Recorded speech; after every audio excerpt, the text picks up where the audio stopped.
Daniel Pereire, vous êtes le président de la Chambre de commerce et d'industrie du Nord-Isère. Alors aujourd'hui, on dit que nationalement, l'économie redémarre. Est-ce que vous ressentez ça, vous, au niveau du Nord-Isère?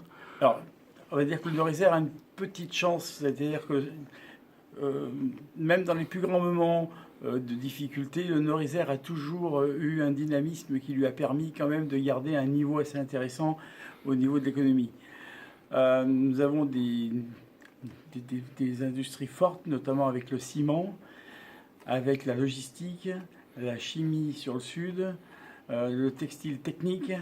Donc on a des éléments forts qui nous permettent de garder une activité et d'avoir une économie qui, même dans des difficultés, garde un cap qui est fort intéressant. Alors là, vous évoquez la dimension industrielle, mais dans une chambre de commerce, c'est aussi la dimension commerce et artisanat. Alors est-ce qu'on sent que du côté des particuliers qui s'adressent au commerce et à l'artisanat, là aussi, ça redémarre, il y a un petit plus? Alors il y a un petit plus, mais dès l'instant que l'économie est bonne, la consommation repart.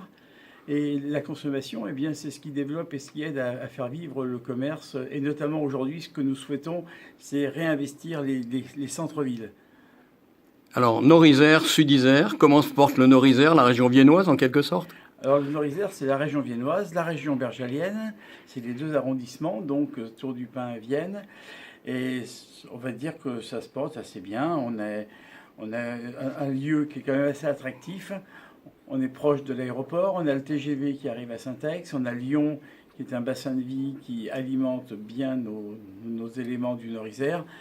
Et aujourd'hui, on est quand même pratiquement, si toutes les offres d'emploi étaient pourvues, on serait pas loin du plein emploi. Une ultime question, et sans rentrer dans des propos trop politiques, polémiques politiques. Depuis un an, il y a un nouveau gouvernement avec un président Emmanuel Macron. Est-ce que les mesures qui sont prises, vues du côté de la Chambre de commerce et d'industrie, elles vous semblent favorables justement? Alors c'est une réponse compliquée, parce qu'il y a des mesures qui sont bonnes et il y a des mesures qui sont un peu destructrices.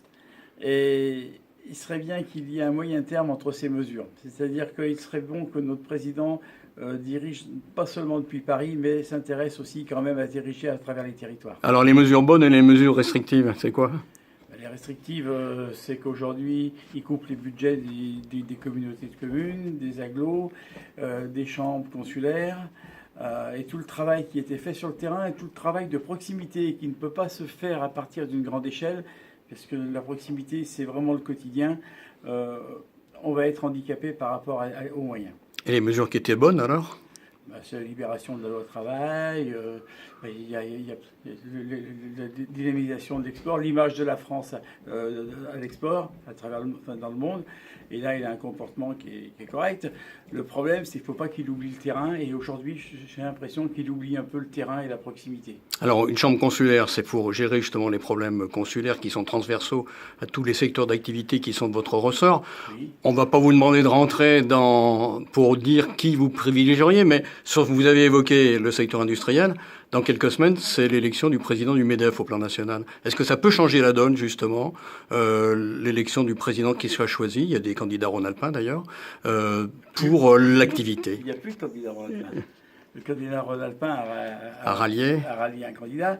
Ce que je veux dire, c'est que l'élection du MEDEF, bien sûr qu'elle va être importante, comme toutes les élections professionnelles. Le souci, c'est que j'ai peur que nous ayons un président qui n'écoute pas.